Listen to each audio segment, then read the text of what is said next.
What is up, guys? My name is Darren Jackson. Welcome back to the channel. Hopefully you're having an amazing day so far and you're feeling great and your stock portfolios are doing amazing as well. And today we're going to talk about public investing. Now, I talked about public investing about a week or so ago, and if you haven't seen that video, I'll leave a link right up above. I definitely recommend you watch it. But public investing is basically a stock brokerage app that puts Robinhood and Twitter and combines them together, and you get this. It's a really great app, and I mentioned a lot of basic features in that recent video that I made, but there's a lot of additional features that I also did mention, and that's what today's video is going to be about. It's going to range from different things within the interface I feel like are very important to maybe some secret things about public that you may have not noticed, and I definitely didn't notice until I did some research.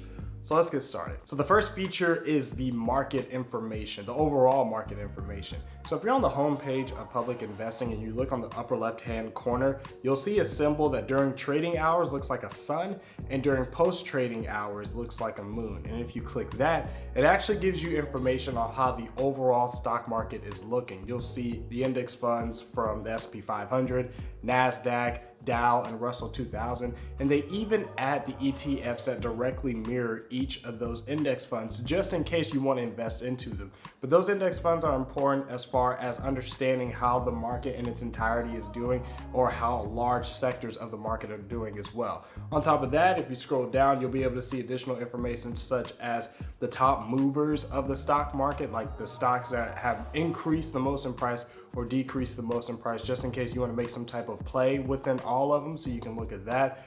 Overall, those aspects are pretty cool, and I do like how up top it actually notifies you of how much longer you have for that trading window until it closes and how much longer there needs to be before the trading window opens, so you have an idea of what your trading hours are like.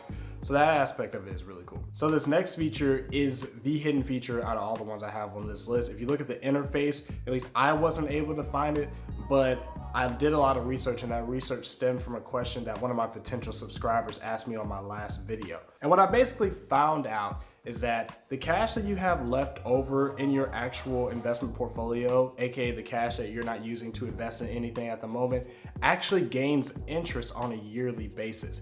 And that's amazing because the only other brokerage app that I'm aware of that does the same thing is Robinhood, which they recently acquired, I believe, at the beginning of last year. Now, with public, it is fairly low in interest. They're only giving you 0.2% every single year.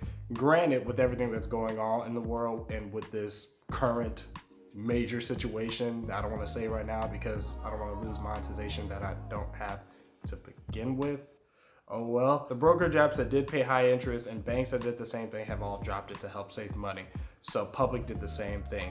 Back before this was all happening, back in 2019, public was actually offering 2.5% interest on up to $10,000 balance of uninvested cash.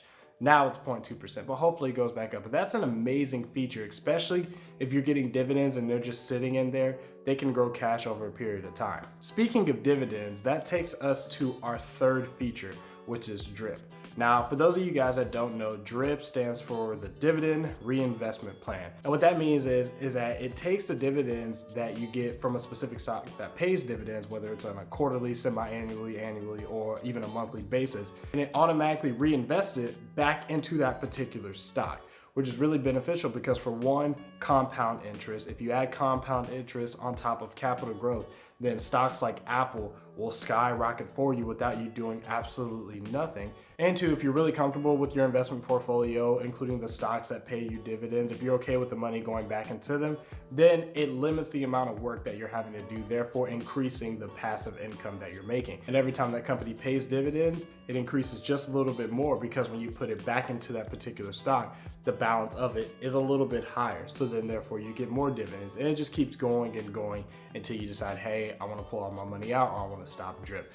But that feature is really cool as well, and that was one thing I loved about Robinhood. The fourth feature, which I guess is pretty important to a certain degree, depends on how you look at it, is the long-term feature. You'll find that if you actually go to your portfolio and you see the list of all your stocks, and you're going to see a section on there called long-term, and at the beginning there's probably going to be absolutely nothing there.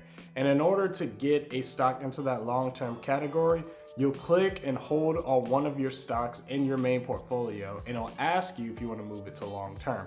What that basically means is that you're saying that that particular stock is a stock of a company that you're willing to hold on to for a long time. It'll automatically prompt you to let everybody know, hey, I really love, in my case, Peloton. I'm gonna keep it in there for the rest of my life. XOXO, Darren Jackson TV, or whatever.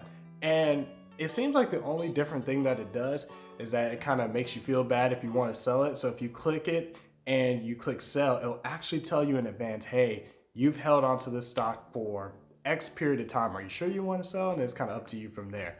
But I guess it's a pretty cool tactic, because if you see a stock on there under the long term, it automatically tells your brain just leave it alone, don't even think about it, because essentially you're wanting to hold on to it for a very long time. So it just depends on how you guys feel about it.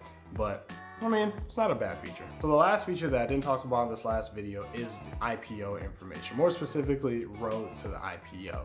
The only other brokerage app that I've used that actually gives you information about IPOs is Webull. Now, I'm pretty confident that Webull gives you even more information than Public does, but the interface on Public is obviously a lot more beginner friendly than Webull. Webull might be a little scary no matter what information you're looking at. Public is really cool, not only because it's one of the only 2 brokerage apps, at least I've seen, that gives you IPO information, but the way it does it is really clean. So in the last video when I was talking about different brokerage apps to invest into this year, I did mention the company Bumble, the online dating app, and how they're gonna be IPOing pretty soon, in a couple of days actually from today. And on a lot of other brokerage apps such as Robinhood, you actually can't see any information on it until the day it IPOs. But with Public, you can actually type in Bumble and it'll give you the information such as the countdown to the amount of days you have to wait until it IPOs, until you can invest into it, and the road to the IPO, which is this really cool timeline interface where it tells you how the company started, who their original owners were, who their current owners are, what type of moves they're making, and where they are today. And of course, it gives you some other news articles. So I think that's really cool, especially something that can allow you to add it to the watch list and keep an eye on it. So when it does IPO, and if you want to, you can be one of the first to invest into it and hopefully gain a lot of profit in the months and years to come. So those are some more additional features with Public investing. Leave some comments below if there are any other features about this app that you enjoy and maybe that I didn't even talk about. And let me know if there's any other brokerage apps that you want me to dive deep on, if there's any brokerage apps that you haven't tried yet and you want me to look at and give my honest opinion on them. I actually do enjoy making these types of videos. They're pretty cool. So let me know. And speaking of videos, make sure you guys watch some of these other videos that I've made. Hopefully they help you guys on your investing journey as I have in mine. I do appreciate you guys taking the time to watch. And until next time, take care.